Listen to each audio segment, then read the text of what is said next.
Josiasa masiro jalup jatend piny machon Rigathi Gachagua dhi nyime gi kwedo piny owacho kuom tiyo gi pogruok mar siasa manitiere kindgi e thuolo gi oko e tend komiti mopogore opogore mag od bura.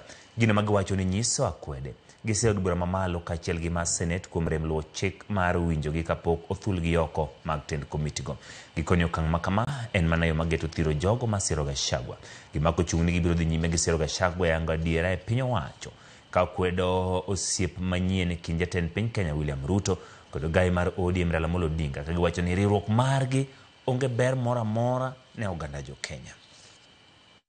Hizi vitu ambazo tunafanya kupitia kifua, kupitia kuvuruga, because you are just able to get numbers, you want to get the deputy president out, you want to get his allies out of office. Hatuko tunalazimisha kukaa kwa hizo kamati. Lakini kati hizi demands tutoweni kisheria.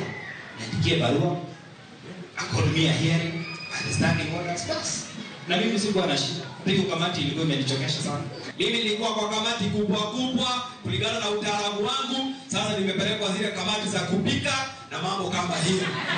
Sasa wametufuata, wanataka kumaliza ligi G, alafu sasa wamalize jeshi yake. Rais Ruto anakuambia sisi hatuko na wewe. Kama Kajiado umetuambia utatupatia Amboseli. Amboseli bado tunangoja 2 years now down the line. Uongo bado tunahesabu. Ndio hii Kitengela umesema utaweka siwa na maji within 2 years. Bado tunangojea. William Ruto has no moral authority to talk about the unity of Kenyans. He has broken his own house. He has chased away his political wife, that is Rigathi. Na watoto wake sisi. Huwezi kutupa bibi na watoto halafu unaenda kusema kwamba unaunganisha na nyumba ya jirani.